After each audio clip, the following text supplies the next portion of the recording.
Well, good morning, ladies and gentlemen. I'm Morton Blackwell, president of the Leadership Institute, and it is my pleasure to welcome you to this, our July Wednesday Wake Up Club breakfast. We live in interesting times. Many in the media and on the left, and even a lot of content-free Republicans are suggesting that the social issues, the moral issues are passé. We're past the stage in our national development where those issues are meaningful or have any impact. There's an article in this morning's Washington Times. They report a Gallup Values and Beliefs survey. The survey found that 92% of the respondents said an adulterous affair was morally wrong. Polygamy was in second place, cited by 91%, followed by human cloning, 88%, suicide, 80%, and abortion, 56%. However, Republicans slightly outranked Democrats in the disapproval derby. The poll found that 97% of Republican respondents said adultery was morally wrong, compared with 89% of Democrats. And the CNN Opinion Research Survey reported in the same article, a national survey of 1,026 adults released yesterday, found that 54% of the respondents said Governor Sanford of South Carolina should resign from office because of his brazen romantic affair with an Argentine woman. Doesn't sound to me like the American people have abandoned moral values. In 2009, your Leadership Institute has already trained 3,069 students in 78 of our more than 44 types of schools. And since 1979, the Institute has trained more than 73,200 people, most of them students. You have before you on your tables a current schedule for schools scheduled now in 2009. We schedule new schools all the time, so there will be many more. Keep in touch. And I ask that you take a moment to review our current offering of upcoming schools and consider attending one of them or sending a friend to one of our programs. It is my pleasure now to introduce Kara Eshelman, who will offer an invocation and lead us in the Pledge of Allegiance. Kara is a Campus Services Coordinator and Speaker Grant Coordinator at the Leadership Institute. And as Campus Services Coordinator, Kara is responsible for our most wide-ranging area, which includes California, Alaska, and Hawaii. Prior to coming to the Leadership Institute, Kara worked as the marketing associate at WorldNet Daily Books. And while at WorldNet Daily Books, she helped advance the conservative movement by assisting with the marketing and editing of conservative books. Kara grew up in California, where she attended California State University, Long Beach. She graduated with a BA in marketing last year. While in school, Kara was the chairman of the Long Beach College Republicans and later the Long Beach Conservative Student Union. Kara?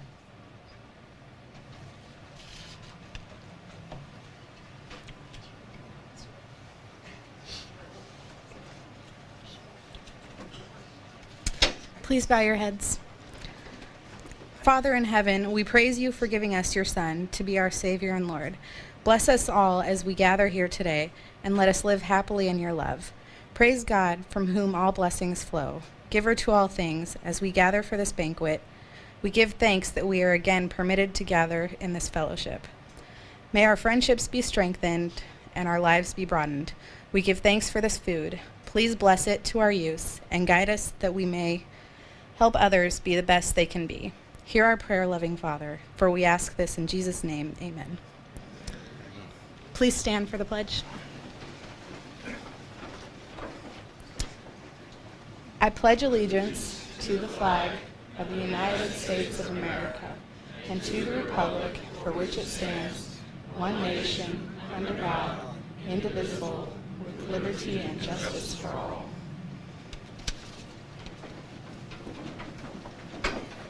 Thank you very much, Kara.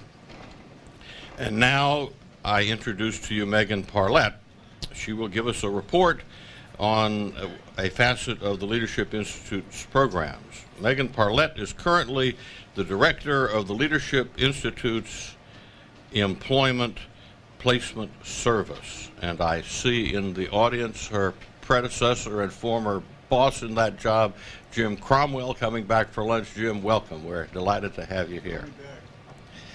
As director of the Institute's Employment Placement Service, she works to connect talented conservatives with work in conservative public policy using new media tools and the Leadership Institute's broad conservative network. Before joining the Leadership Institute in January 2007, Megan worked as a 2006 Victory Field Director for the Pennsylvania Republican State Committee. She managed all the grassroots and coalition's efforts in 14 counties for one of the most hotly contested 2006 Senate races. In the fall of 2004, she worked under the Northeast Regional Political Director for the Bush-Cheney re-election campaign at National Campaign Headquarters. While at Bush-Cheney, she helped to organize presidential and surrogate events and tracked opposition activity and voter fraud in 3 battleground states, Pennsylvania, New Hampshire, and Maine. Megan was chair of the State University of New York at Fredonia College Republicans for 3 years and lead attorney for her mock trial team in college. Megan?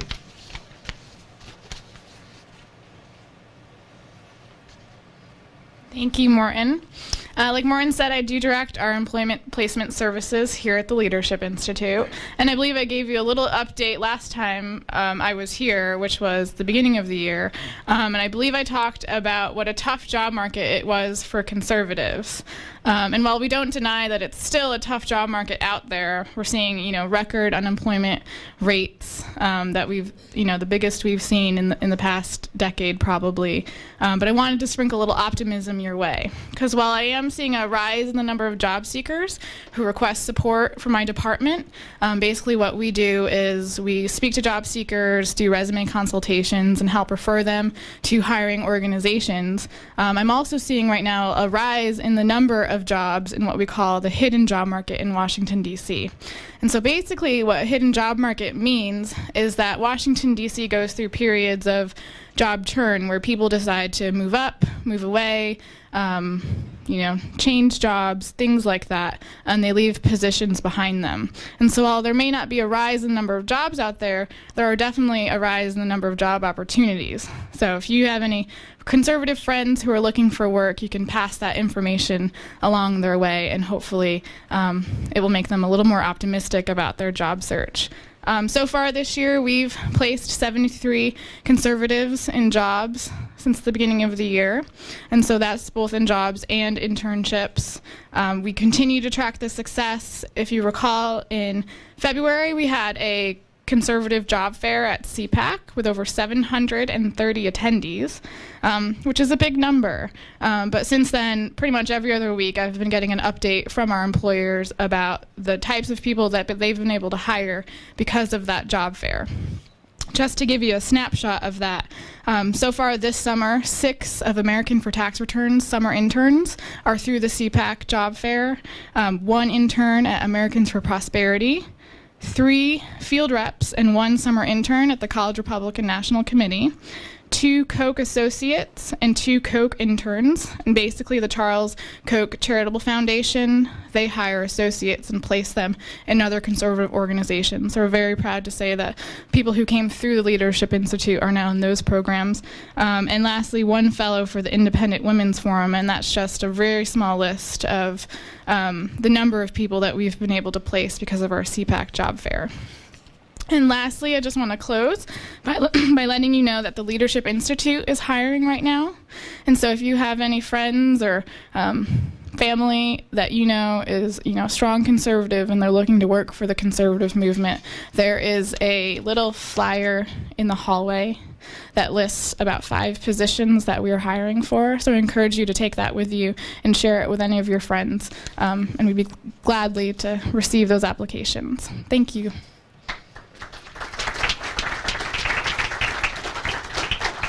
Thank you, Megan. Some of those openings are due to folks moving on. In general, having demonstrated competence here, somebody else offered them more money than we can afford to pay them, and some because of the expansion of our campus program, which most of you know about. And now, to introduce our very distinguished speaker, Amanda Vuke will come and introduce Ken. Amanda is an intern for the Leadership Institute's Department of Political Training. She is a rising college senior, double majoring in philosophy and biblical studies.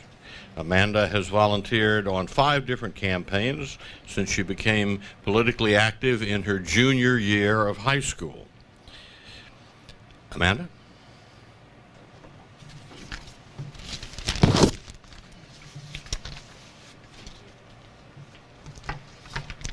Ladies and gentlemen, it is my pleasure and honor to introduce our speaker today, Mr. Kenneth Tomlinson, who is a very accomplished journalist. He is the former chairman of the Broadcasting Board of Governors, which manages the Voice of America radio. He was born in my home state of North Carolina, a native of Virginia, however, and he began his career in journalism by working for the Richmond Times-Dispatch in 1965. Later, he joined Washington's Bureau of the Reader's Digest. Mr. Tomlinson was a correspondent in Vietnam, and he co-authored the book POW, A Definitive History of the American Prisoner of War Experience in Vietnam, 1964 to 1973. In 1977 and 78, Mr. Tomlinson worked in the Reader's Digest Paris Bureau, covering topics in Europe, Africa, and the Middle East. In September of '82, President Reagan nominated Mr. Tomlinson to be the director of Voice of America, where he served for 2 years. Following his work there, Mr. Tomlinson returned to Reader's Digest as managing editor. He was named the executive editor the next year and editor-in-chief in 1989. In October of 1986, President Reagan nominated Mr. Tomlinson to be the 4th chairman of the National Commission of Libraries and Information Science, where he served for 7 months. In May, President Reagan nominated Mr. Tomlinson to be a member of the Board for International Broadcasting, where he served until the board was dissolved by the International Broadcasting Act of 1994 and was replaced by the Broadcasting Board of Governors. Mr. Tomlinson was the Virginia Press Association's Virginian of the Year in 1994, and he is a member of the Virginia Communications Hall of Fame. Shortly after retiring as editor-in-chief of Reader's Digest in 1996, Mr. Tomlinson was named president and director of the National Sporting Library in Middleburg, Virginia. Mr. Tomlinson is a former board member for the Corporation of Public Broadcasting and served as chairman from 2003 to 2005. During his time as chairman, he pursued aggressive policies of adding a conservative viewpoint to their programming. Mr. Tomlinson married Rebecca Moore in 1975, and they have 2 sons together, William and Lucas. Ladies and gentlemen, Mr. Ken Tomlinson.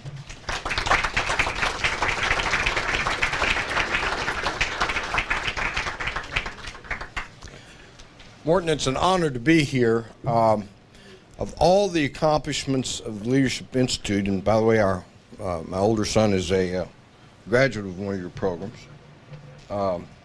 Say something about him in a moment.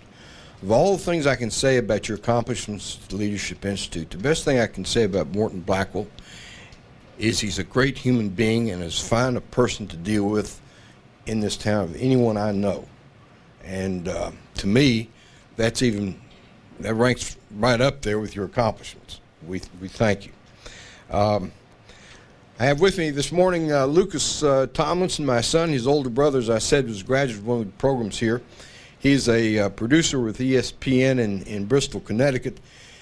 A good, hard-working fellow. He was up at 2 a.m. this morning so that he could produce the Mike and Mike program, which we're missing right now for my speech. I don't know who's better off, Lucas. Lucas is a graduate of the United States Naval Academy. In 2004, a ship on which he served seized more drugs, most of it cocaine, on the high seas than any other vessel in the United States Navy. After deployment, he went back to the Naval Academy to teach and be involved in a number of other affairs. And he was the advisor who helped midshipmen create the Stephen Decatur Society, having to do with recreating the old Navy. When Lucas was out at sea, a wonderful NCO, a black fellow from Brooklyn, New York, spent a little time around Lucas, and he said, "Sir, you're old Navy." And I said, "Lucas, that's the best compliment you could receive." And by the way, there's nothing politically correct about the Stephen Decatur Society at the Naval Academy today. Someone asked me not long ago, what was it like spending 2 years as the target of the American liberal establishment, from Frank Wolf to Henry Glassman to Bill Moyers? And I say the whole experience reminds me of a story my neighbor Sam Huff likes to tell about the 1960 West Virginia presidential primary. Senator Kennedy was running against Hubert Humphrey, and the forces of Hubert Humphrey spread stories in West Virginia about how Senator Kennedy was a product of wealth and poverty and didn't deserve any support. One day, Senator Kennedy was in an old mining town, and an old miner came up to him and said, "They tell me you're a rich man's son. They tell me you never worked a day in your life." And Jack Kennedy could be self-effacing, and he said, "You know, you can make a case for that." And the old miner said, "Well, let me tell you something, son. You haven't missed a damn thing."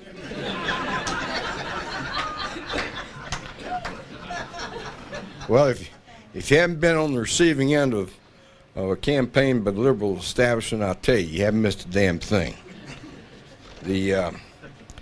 Once when I was being investigated at CPB, the Inspector General waved an email in front of my face. They'd seized all my emails, been through all the emails. Lucas, there was not a single email to Argentina. That's fortunate for your father. You know, your mother once said, Lucas' mother and I have been married for 35 years. Once she saw me taking a look at a beautiful woman across the way, and she leaned over and said, "Ken, you do that and you'll be a poor man the rest of your life." But he waved this email and he said, "In many ways, this represents the worst thing you did with CPB." And I said, "Well, what's in this email?"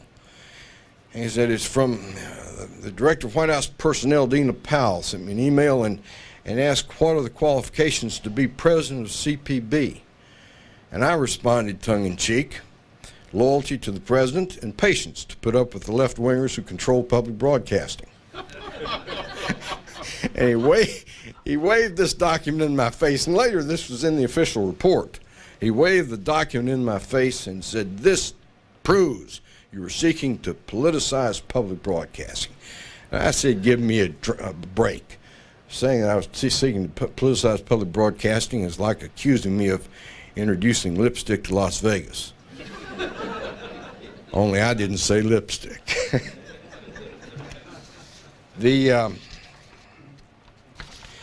Many have asked me if I'm bitter that my career was soiled by this politically inspired prosecution, and I say not really, because up until my last service in government, and I'll get into that in a minute, I'm just one of the luckiest guys on the face of this earth.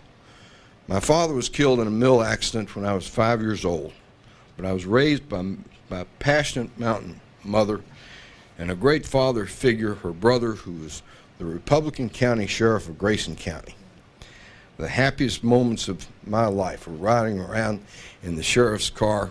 Sometimes, Morton, we'd be doing sheriffing, and sometimes we'd be doing politics. We didn't draw a line. You know, there were no bootleggers and no illegal whiskey in Grayson County, and yet we were only 2 counties removed from Franklin County, the bootleg capital of the eastern United States. And people would say, well, why don't they have illegal whiskey in Grayson County? And the response was because of Sheriff M.T. Wingate. Uncle Muncie put him in jail. Uncle Muncie also said that all the bootlegging over in Franklin County had something to do with the Democratic Party. And then somehow he would work in President Roosevelt, who he would call Roosevelt, because Uncle Muncie thought everything wrong with this country had somehow originated in the Roosevelt administration. His sister was as Lucas well remembers, was a fiery mountain lady. Once I brought home a bad report card, or a mediocre report card, and she shook it in my face and said, you keep doing this and you'll work in these mills all of your life. Now, go back to school and learn something, go out into the world, and make something yourself. You know, she knew even before Tom Friedman that the world is flat out there. And that was her philosophy, and it was certainly her philosophy for her son. She and my father had started their lives working for 19 cents an hour in the Freeze Mill, something she never let me forget. And that's one of the reasons why those Bill Moyer shows about NAFTA-induced tragedy in Rust Belt towns waved such a red flag in my face, because I knew what can come out of those towns if you start with a foundation of hard work. Now, when I was probably 12, 13, a teacher introduced me to Human Events and National Review, and I say that it was at that moment that Equal Opportunity came to Appalachia, because on a Sunday evening in June of 1961, when I was 16 years old, my mother and uncle and a band of friends placed me on a Trailways bus for an overnight trip to Washington, far off Washington, where I was going to be a summer intern at Human Events. Richard Viggory arrived in Washington that same Sunday, and he said one of the reasons why he kept moving was he saw those signs on the street that said no standing. And so he kept moving. I walked from the Trailways station to the old Human Events building at 410 First Street Southeast, and I'm not sure it was because I was obeying those no standing signs or whether I was afraid to try to take a cab because I didn't think I could afford it. But that first day, at the end of the first day, a couple of editors took me for a drink at a bar up at 2nd Pennsylvania, where the Library of Congress is now. The Librarian of Congress, Jim Billington, who I helped appoint, Billington has his office there, Howard. But they took me to that old bar, and they of course gave me a soft drink. I attempted to order milk, but they said, son, we brought you up here because we got to explain some stuff to you. The White Sox have to go. Your 1-inch tie has to go. And somebody's got to do something with that hillbilly accent. And to this day, I will be grateful to those fellows who, over that soft drink, gave me the first tools to get along here in Washington. Later that summer, George Fowler, and probably no one here remembers George Fowler, but he was a notorious drinking man. He didn't show up for work, and I was sent out to handle his assignment.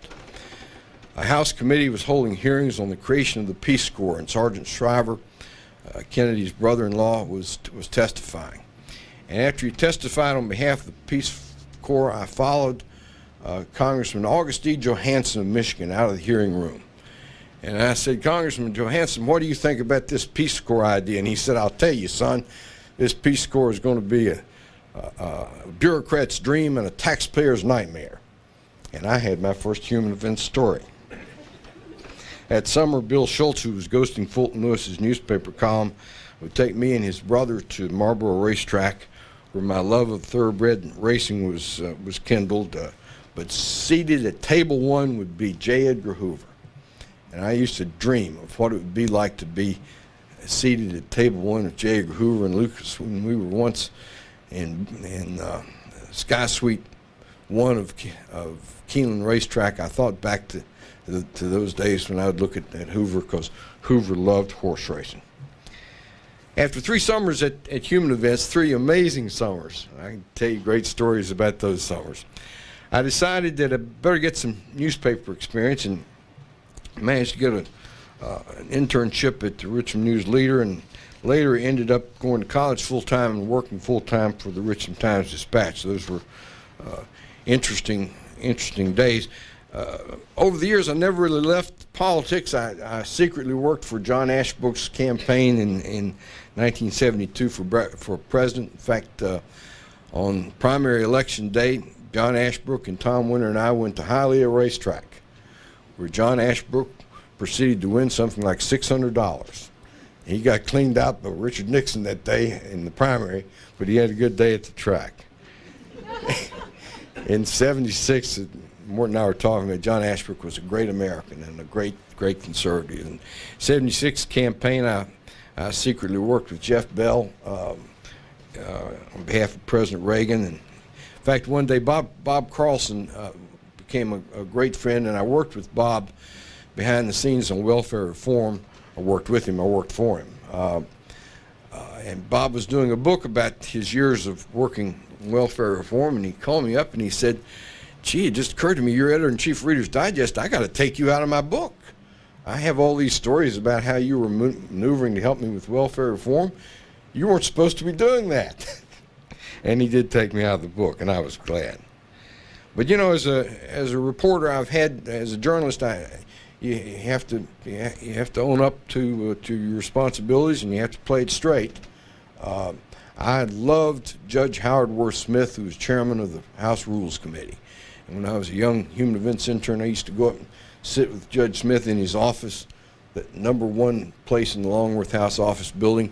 But as a reporter back in Virginia, it was clear to me, unlike some of my liberal reporting colleagues, it was clear to me Judge Smith was in trouble.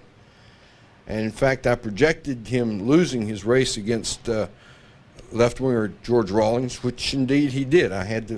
You got to call it straight when you're in that journalism thing, even if your heart is someplace else. But I also covered George Rawlings, and years later I bumped into him on the floor of the Democratic Convention in Miami, and he said, "You know, if it weren't for you, I'd be in the House of Representatives today."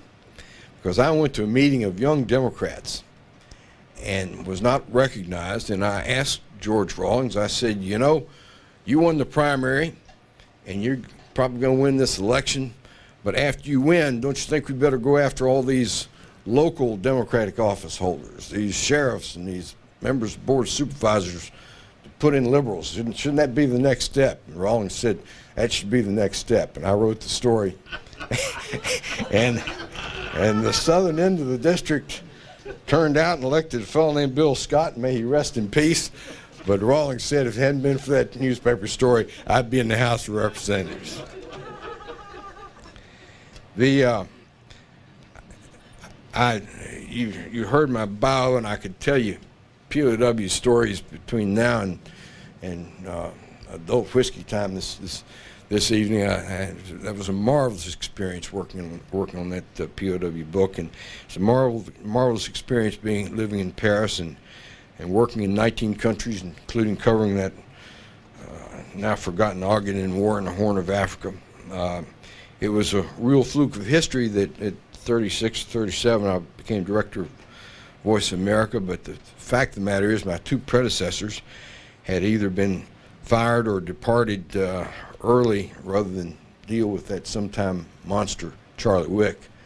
And Luke, as I've found in life, sometimes you have to, when you work for a monster, you have to work for a monster. And we got along okay.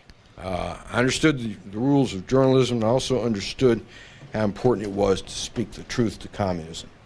And that's what we started doing there.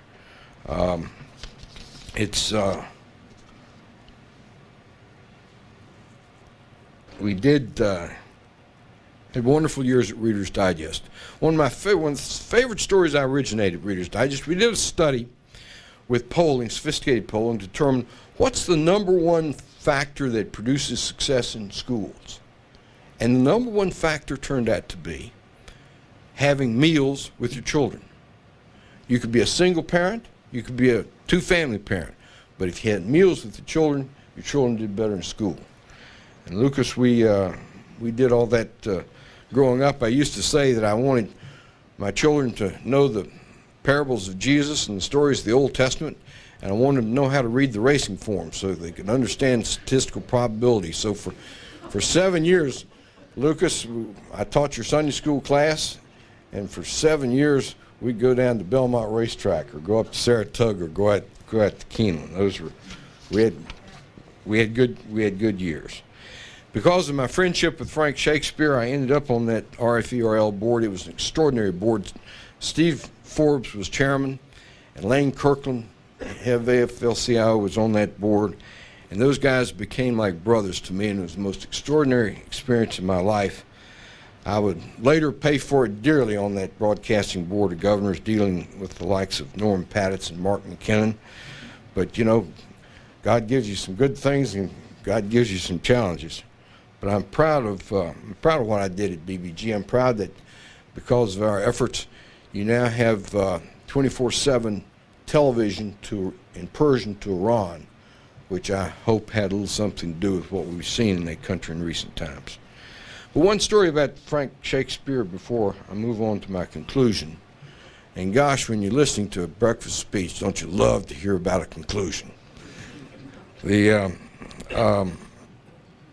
In my first weeks as Director of Voice of America, I was on a panel with Frank Shakespeare. In fact, when I was named Director of Voice of America, Frank traveled from his home in Greenwich over to our home in Chappaqua, and he spent 5 hours preparing me for that job. And Frank Shakespeare is an extraordinary American. But Frank, we were on this panel together, and Frank said, "Now look, Ken, we're up against a couple of liberals." He said, "I'm going to say some really provocative things, and I'm going to go after the old VOA liberal establishment, but Ken, don't you say a word." He said, I've held my political jobs, and now I can speak the truth, but I want you to be very careful, and I want you to be very careful in the years to come, because you've got some things you got to do in life. And one night I was, after I'd retired early from Reader's Digest and bought a Middleburg horse farm, and I was the first person in history to chair 2 presidential boards, and I discovered, by the way, well, only a fool would try to be chairman of 2 presidential boards at the same time. But I received a phone call from a college friend, a distinguished judge in Virginia, retired judge who was head of the foundation, and he said, "Did you watch Bill Moyers tonight?" And I explained that I hadn't, and he said, "Why in the hell, you're chairman of the CPB, why the hell didn't you watch Bill Moyers tonight?" And I said, "Well, I sleep better if I don't watch him." And he said, "Let me tell you something." He said, I love that you always end up in these big political jobs. Of all the people I know, I'd rather see you rewarded for all you've accomplished in life, political jobs and all. But Tomlinson, sometimes when you get those big jobs, you got to do something in them." And I spent the following weeks studying the Bill Moyers show and coming to an understanding of how deep the program was in terms of just a forum for leftist propaganda. A very clever forum. You know, he'd have Dave Keenan on if you wanted to have somebody attacking George Bush. He was very clever about anytime a conservative was on that show, the conservative was on the show to attack conservatives. And I put together studies of the Moyers show and demonstrated what Moyers was doing. And I didn't try to take him off the air. Never once did I try to take him off the air, but I said the law requires balance, and public broadcasting has to give balance to this show. And because of that, I became a threat to the liberal establishment that controls public broadcasting. And, Lucas, those legal bills that I paid are going to cost you a lot of throwing away money later in life. But they didn't lay a legal finger on me. It cost me, but didn't lay a legal finger on me You know, do I get invited to the foundation dinners I used to attend? Well, the truth is no. I don't get those invitations anymore, but I made Prickly City. And a few weeks ago, a plumber came to my farm and said, "Aren't you the guy who took on those bastards at public broadcasting?" And I said yes. And you know, for a moment, in fact, for most of that day, all I went through seemed worthwhile. Now, as we used to say at the Tune In late at night, one final. After he left the presidency, Ronald Reagan came to a lunch at the Sky Club in New York with a bunch of us, with a group of us who'd been hardline conservatives in his campaign, and President Reagan said, "You know, I'm sorry that most of my appointees weren't as tough as you guys were." He said, "Most of my appointees didn't understand that you can't turn to government to solve problems, because government is the problem." And you know, when I hear these very fashionable Manhattan so-called conservatives talk about how important it is to end Reaganism, and when I hear these National Review conservatives say that we need David Brooks-style solutions as opposed to those absolutes, the philosophy of Ronald Reagan, I think back on that lunch with the president and those words, government is the problem. People don't understand that Ronald Reagan spent 25 years coming to the foundation that enabled him to be such a great governor and such a great president. When he was president of the Screen Actors Guild, he worked with communists. He came to know what communists were about. Those years giving those GE speeches, he traveled the country and he found what was behind the American market system. And no one, as he demonstrated in those television and radio addresses that he wrote himself, no one understood the market system better than Ronald Reagan. In fact, that's why he was such a fast convert to supply-side economics. And that's why he understood that he had to demand tear down this wall. And don't forget that the people Ronald Reagan was trying to save with welfare reform were not the taxpayers, but those people whose personal incentives were going to be destroyed by welfare. At least that's what my mother would have told him, and that's what she told me. In fact, one of the proudest moments of my life, in the Johnson Great Society sole beneficiaries somehow started getting government checks for when I was in college. Well, I was working full-time and making good money, and I just mailed those Social Security checks back to the government. It was a happy moment. Now, in the title of my talk today, I spoke about great hope for America's future. Someone can say, how can you have great hopes for America's future? Well, in the early 1960s, I was telling Morton, Hazel Barger, a Rockefeller Republican, was the Republican National Committee woman from Virginia. And Morton, those were tough times. But as we retake our government, we need to understand that we must offer the American people a vision that is different from our performance in government in the last decade. It's very, very important for us to end these pork barrel earmarks. In fact, I would argue that it's very, very important for us to end the Appropriations Committee control of Congress. We need another contract with America that specifically offers Americans what we pledged to do. But you know, that may be a subject for another talk and another day. It's been thrilling to be here with you this morning. Morton, again, thank you for what you're doing, and thank you all for coming, and thank you all for having such nice smiling faces as I told these old stories from childhood. Lucas, how many times have you had to hear these stories? Thank you so much.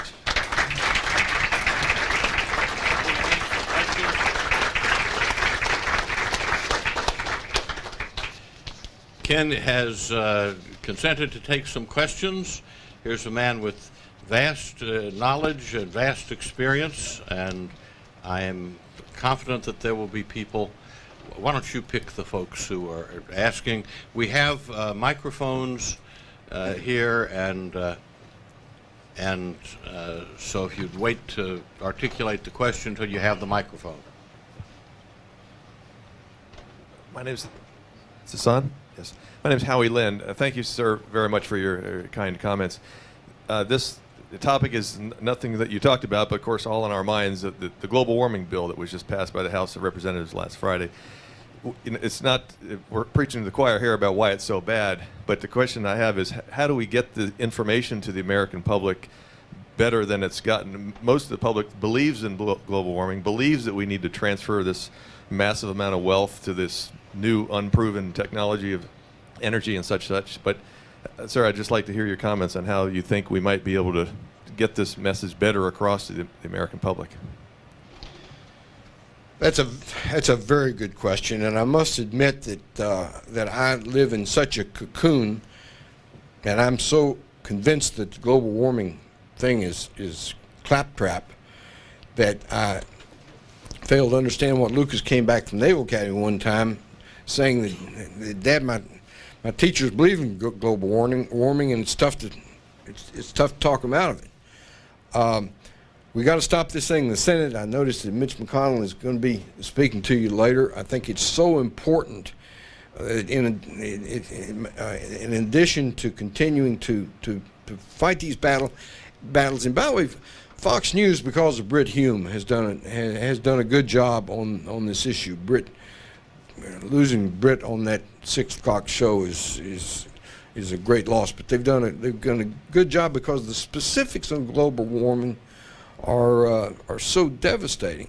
But now our challenge is to stop this thing in the Senate. We're going to have some senators with real backbone. So I would encourage everyone to come to the Mitch McConnell breakfast, because how serious he takes groups like this on the issue of global warming may provide a reason why that bill may be blocked. Just the last couple of days on Fox News, they did a survey of members of the House. How many of you actually read this bill? And of course, nobody's read the bill. And there's some really scary provisions in that bill, scary provisions for American business. So let's all show up and give Senator McConnell reasons to fight to the end. Howard, my good friend Howard Segelmark. Thank you, Ken.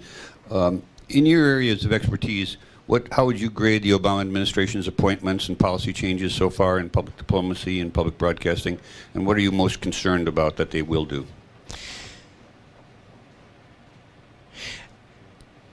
You haven't seen many yet. Haven't seen many appointments yet. This whole Obama period has been an amazing honeymoon. But we better brace, because there are going to be some really left-wing appointments. My problem with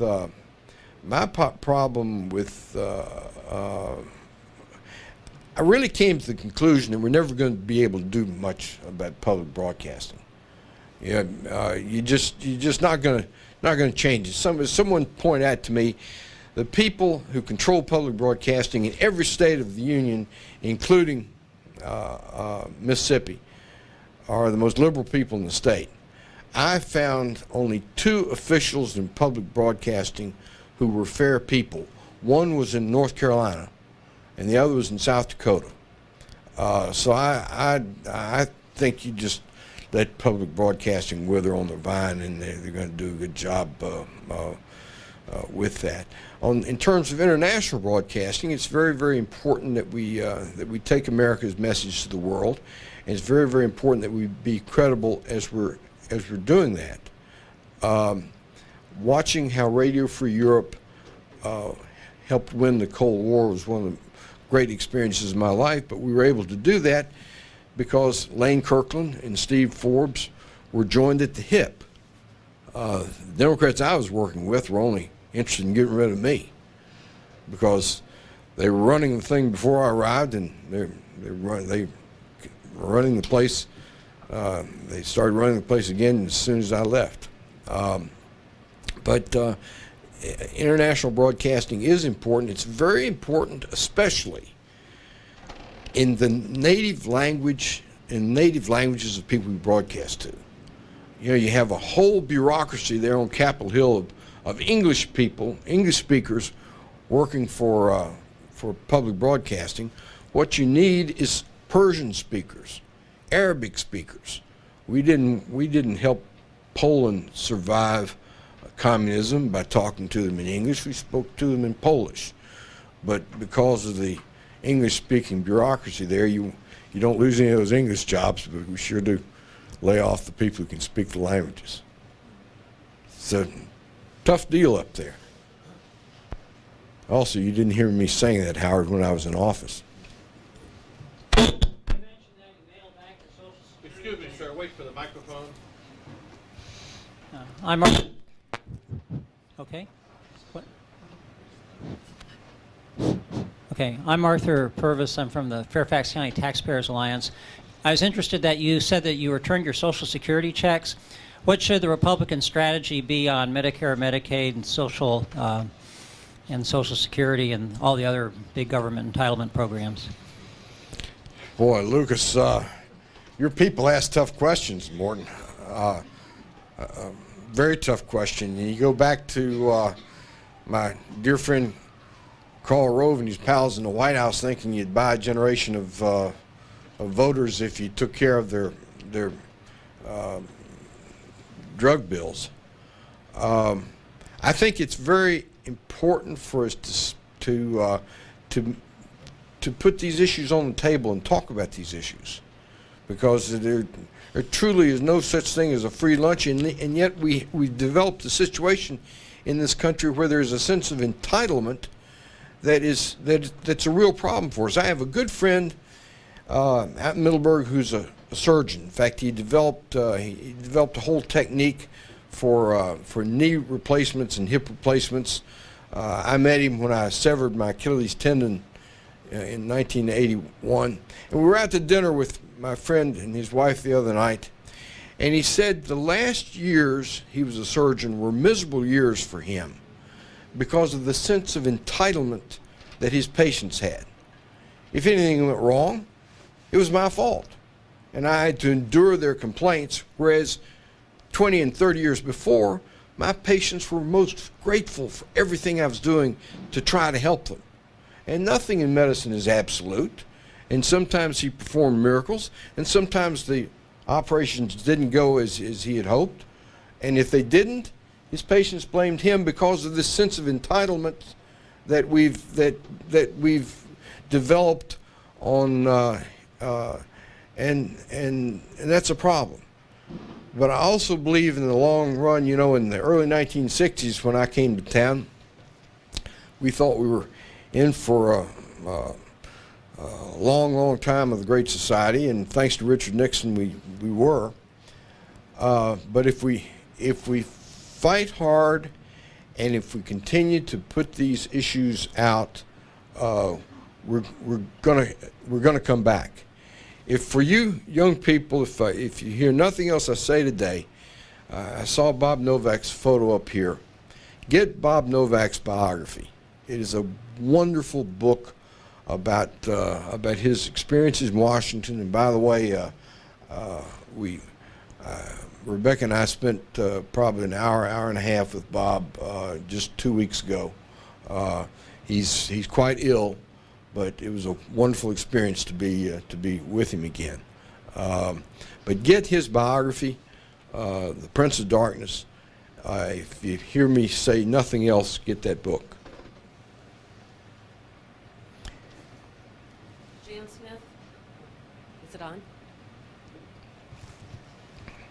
If your question is as hard as that last one, I'm not sure you need a microphone. No, mine won't be that hard.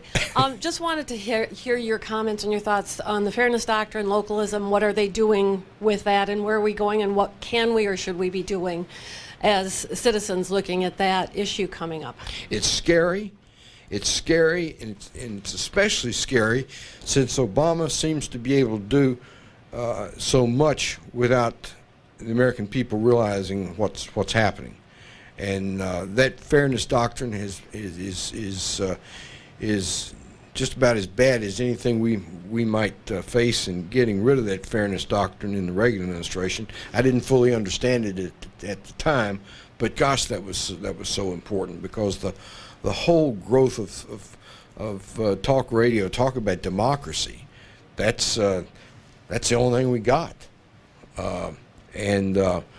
so second only to stopping this global warming bill, making sure that we have our people mobilized on the fairness doctrine is awfully important. Yes, sir. I was going to ask about the same thing, but if Rush should be pushed out, what do you think he would do? What are his alternatives? Second question, how was Reader's Digest able to be one of the few written media communication sources that stayed conservative over many, many decades? Unfortunately, of course, it no longer is. But why were we able to stay conservative over many decades? Because of the vision of the founder. DeWitt Wallace is one of the most extraordinary figures of any period. And DeWitt Wallace also understood his business. He insisted that Reader's Digest profits be poured back into keeping it a mass circulation magazine. He knew it was very, very important for the Reader's Digest to be in affluent homes and younger homes, as well as those easier homes that, and after he died, you know, we brought in, we brought in McKinsey to study what had gone wrong with Reader's Digest. Why were we facing economic problems? This is in my last years there. And McKinsey's a sharp bunch of people, and they came in and they had charts for their first presentation, and they said, we don't understand. Everything has gone wrong with Reader's Digest, started going wrong with Reader's Digest in the early 1980s. What happened then? And I said, the founder died. The founder died. And the business types, and sure, I'm made out like a bandit on it. The business types started pouring all those profits into the pockets of the executives and not into keeping the magazine in touch with the people. And it's a very discouraging thing to see that. But on the other hand, it was wonderful to spend I was with Reader's Digest for 28 years, and it was wonderful to spend those last years as editor-in-chief restoring the Wallace vision of the magazine. And I'll tell you something else about DeWitt Wallace. He knew the importance of good jokes. And he also knew the importance of jokes that come right up to the border. My dear mother was as great a Christian as you're going to find, and Bill Schultz's mother is a Roman Catholic saint, but they both like dirty jokes. And if you go back into the 1930s, you'll see Reader's Digest humor was, man, it was close to the edge. But that was because DeWitt Wallace spent as much time on the humor in Reader's Digest as he did on the serious geopolitical articles. And yet, when you talk about why we won the Cold War, those John Barron books on KGB and the Reader's Digest books on communism through the years, and the Reader's Digest work on economics, because of the DeWitt Wallace vision, that was critical. Yes, sir.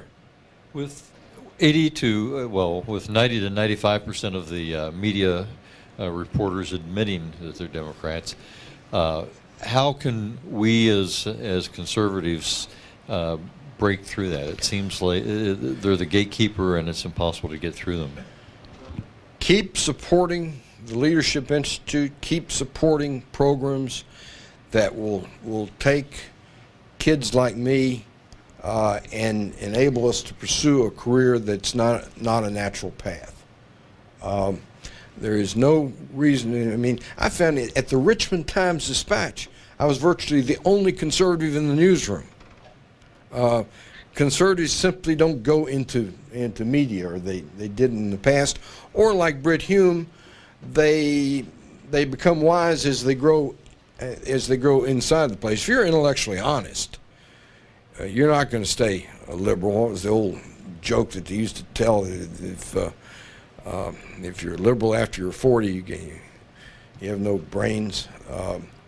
But But it's so important for us to continue to fund institutes that put young Americans in positions that they're not naturally going to go into. And, you know, Lucas here, Lucas would looks forward to public service after he's made some money. And he looks forward to writing after he made some money. You notice I pushed business first. But it is so important that we have institutes like this that that push people into these jobs. I used to say tongue-in-cheek that writing is an unnatural act. It's very difficult to be a serious writer because it's quite a challenge. Yes, sir. The rationale for fairness doctrine was that there were limited number of radio channels, so you had to distribute them fairly. Now, there is no longer any limitation of the communication channels. It's like a torrent of channels. So why should the fairness doctrine be continued, or why should there not be a pointing out that there's no need for it anymore? Because the liberals need to get conservatives off the air. Because when conservatives are on the air, when people listen to Rush Limbaugh, as opposed to listen to people describe Rush Limbaugh, they're convinced by Rush Limbaugh. He's a big threat, and so are many of his colleagues. Well, I hope they work on dropping the bill. I do too. I hope we block it. Yes, ma'am.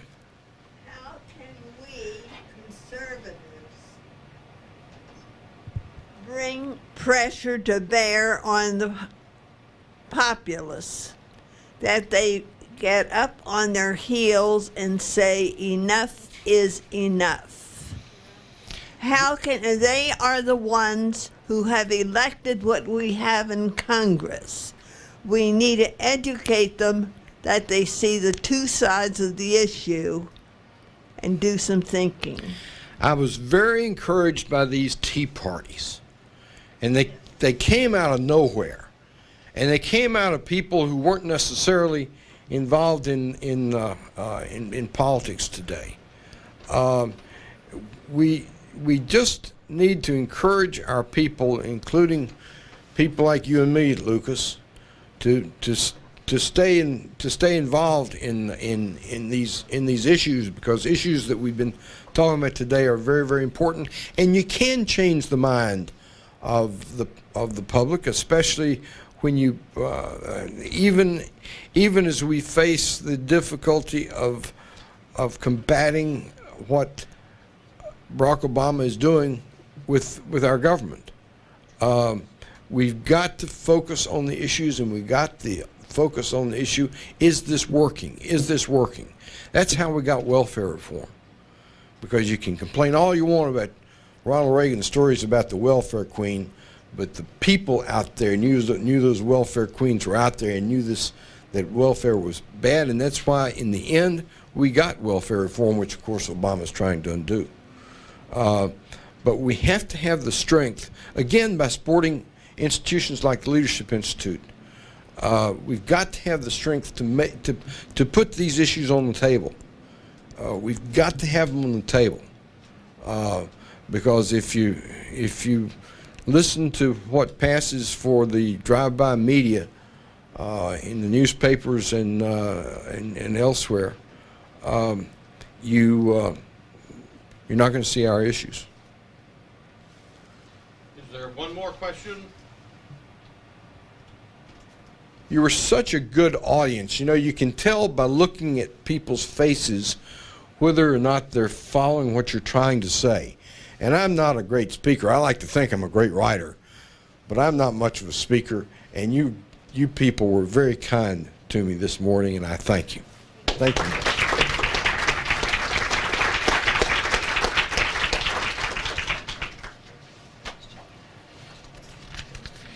Ken, thank you so much.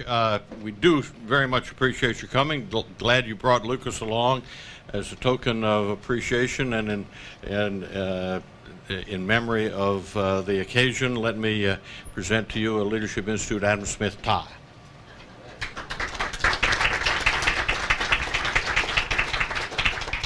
sorry, I'll tell you one quick story.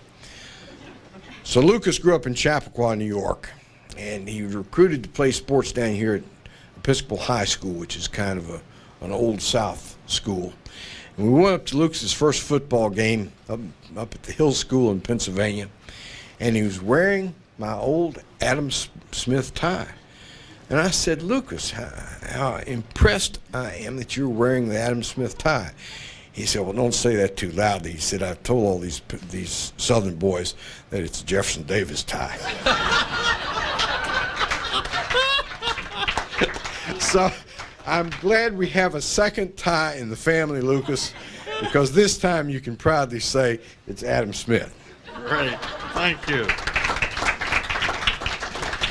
Ladies and gentlemen, I invite you all to join us on Wednesday, August 5th. Our next Wednesday Wake Up Club breakfast speaker will be Republican leader in the U.S. Senate, Mitch McConnell, who was a graduate of the very first national training school I held in 1968. I invite you all to join us as well at the 38th Annual National Conservative 4th of July Soiree.